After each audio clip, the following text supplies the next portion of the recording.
Hai semuanya, pernahkah kalian mendengar tentang VirtualBox?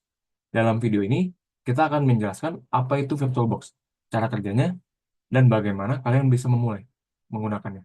Jadi mari kita mulai. Pertama-tama, kita akan memperkenalkan diri sendiri, yaitu ada Joshua Adrian, saya sendiri Favour Rencan Flaneri, Yonatan Sebastian Wijaya, Dia Arkan Muhammad, Jason Alexander Chan, dan Irinius Niki Sujana. Nah, pertama-tama, what is VirtualBox? Jadi VirtualBox itu adalah software gratis dan open source yang memungkinkan kalian membuat virtual machine atau mesin virtual. Dengan mesin virtual, kalian bisa menjalankan sistem operasi lain di dalam komputer kalian tanpa mengganggu sistem utama. How does a virtual machine work? Jadi mesin virtual ini seperti komputer tamu yang berjalan di komputer utama kalian atau yang bisa disebut host. Kalian bisa misalnya menginstal Windows versi lama, mencoba Linux, atau menjalankan software yang tidak kompatibel dengan sistem utama kalian. Menarik kan? Why would you want to do that? VirtualBox sangat berguna untuk eksperimen atau nostalgia. Bayangkan, kalian bisa memainkan game jadul atau menguji aplikasi baru tanpa risiko merusak sistem utama. Nah, download tutorial. Pertama-tama, sebelum kalian menginstal VirtualBox, pastikan virtualisasi di komputer kalian sudah aktif. Caranya, untuk pengguna Windows, tekan Ctrl-Shift-Delete untuk membuka Test Manager. Lalu, buka tab Performance-nya, klik pada CPU, dan cek apakah virtualisasi sudah aktif. Jika sudah aktif, kalian tinggal unduh dan install VirtualBox melalui situs resmi mereka. Setelah itu, kalian bisa mulai membuat mesin virtual dan memilih sistem operasi yang ingin diinstal. What to do if virtualization is disabled? Oke, sekarang kita langsung aja ke BIOS sistem kita. Jadi pertama-tama untuk masuk ke BIOS sistem desktop kita, kita harus nge-restart PC atau laptop kita dulu. Lalu pada saat komputer kita lagi nge-restart, kita harus nge-press hotkey-nya beberapa kali, kayak di spam gitu, dipencet beberapa kali, sampai kita masuk ke halaman atau layar BIOS-nya. Nah, eh, untuk beberapa brand itu punya shortcut BIOS yang berbeda-beda. Contohnya itu kayak Acer itu pakai F2 atau delete.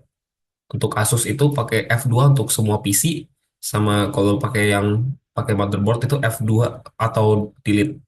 Untuk laptop Dell itu pakai F2 atau F12. Untuk HP pakai Escape atau F10.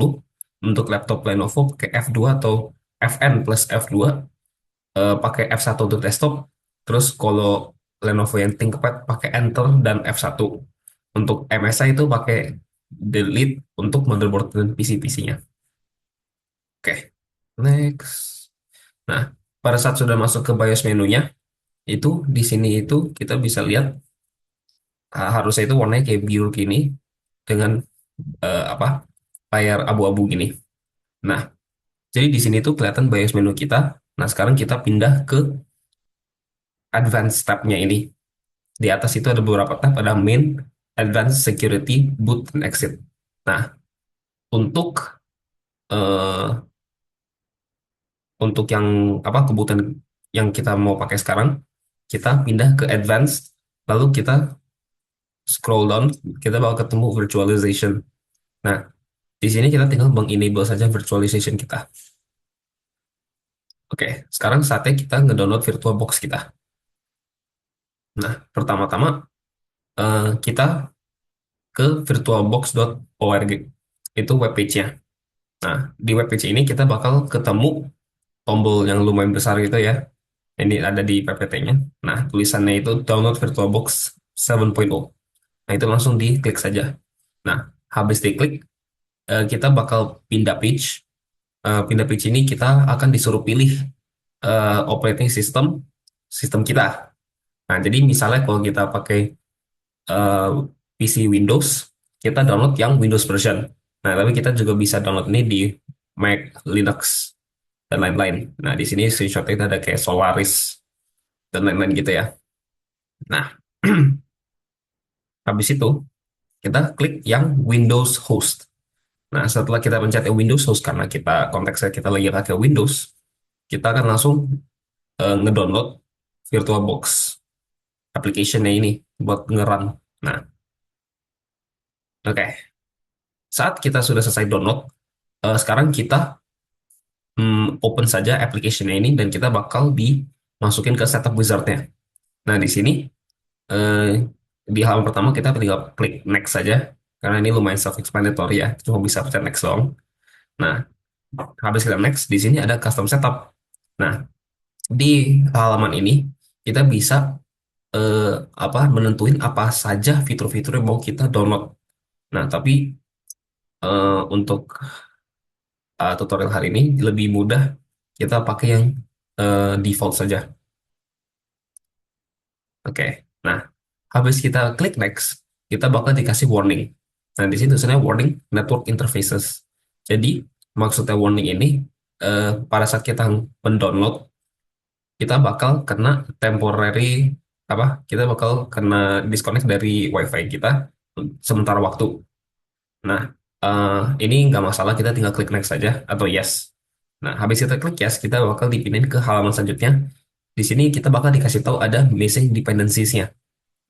Nah, di sini itu konteksnya kita missing dependency-nya itu yang Python Core Windows 32 API. Nah, jadi di sini kita langsung klik yes saja untuk mendownload dependensinya gitu ya.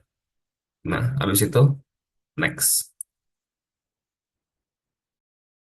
Setelah muncul pop-up ready to install seperti ini, kita bisa langsung klik install, lalu kita akan menunggu sekitar beberapa menit, biasanya 1 sampai 2 menit. Lalu jika sudah komplit, kita bisa langsung checklist start Oracle-nya buat langsung jalanin, lalu kita bisa langsung klik finish. Artinya eh, instalasinya sudah selesai. Sekarang kita akan download the .iso-nya. Jadi setelah kita menjalankan VirtualBox, langkah berikutnya adalah mendapatkan file ISO untuk sistem operasi yang kita ingin jalankan di mesin virtual. Apa itu ISO?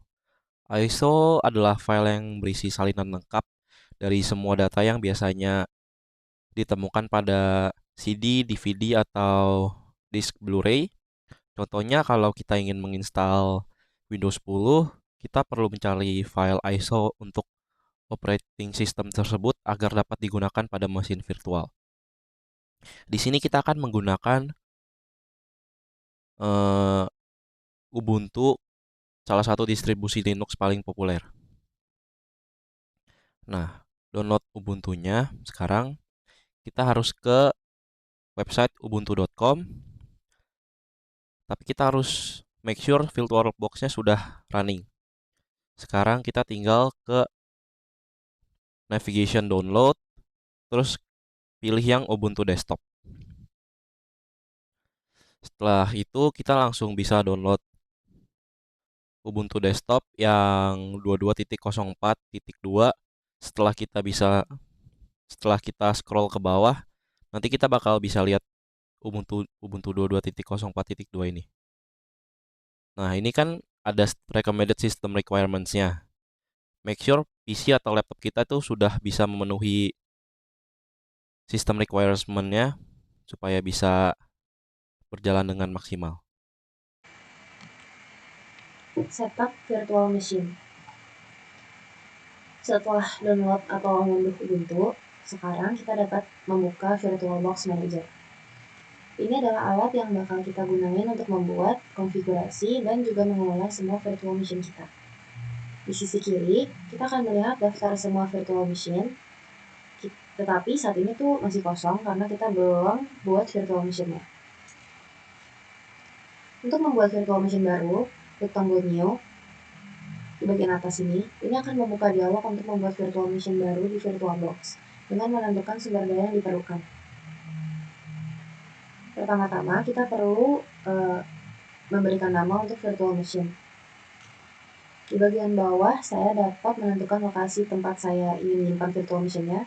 Pastiin kalian di lokasi yang punya cukup ruang penyimpanan buat virtual machine. Di bagian bawah, kalian perlu menavigasi ke lokasi tempat kalian menyimpan file ISO. Di sini kalian dapat memasukkan credential user untuk masuk ke virtual machine kalian. Kalian dapat mengaktifkan nama pengguna dan passwordnya. Di bagian bawah, kalian dapat mengaktifkan fitur yang disebut Guest Editions. Fitur ini bakal memberikan performa yang lebih baik dan meningkatkan kegunaan. Jadi saya saranin untuk diaktifin. Sekarang kita melihat dari semua pilihan yang telah kita tentuin di bagian bawah itu ada klik tombol finish. Terus sekarang virtual machine telah dihidupkan dan proses instalasi sistem operasi pada virtual machine ini sedang berjalan. Sekarang kita dapat masuk, pilih pengguna dan kemudian masukin passwordnya. Sekarang kita udah masuk ke virtual machine kita, tapi kita melihat bahwa tampilan layarnya kecil di sini. Jadi saya pengen memakai full layar di sini. Jadi kita masuk ke adjusting the view. Kita klik tombol view di kiri atas, terus pilih auto resize guest display. Jadi di sini bakal nyesuaiin tampilan sehingga memanfaatkan seluruh layar yang ada. Nah, di kiri atas juga, kita juga bisa mengubah virtual machine menjadi full screen mode. Tapi selain itu, ada juga shortcut yang bernama host plus F. Nah, apa itu host? Nah, di kiri bawah ada yang namanya right control. Nah, ini hotkey yang sudah di-set untuk host. Kalau kalau ingin mengubah key itu, kita bisa ke kiri atas, ke bagian hotbar-nya, ke input, keyboard, dan keyboard settings.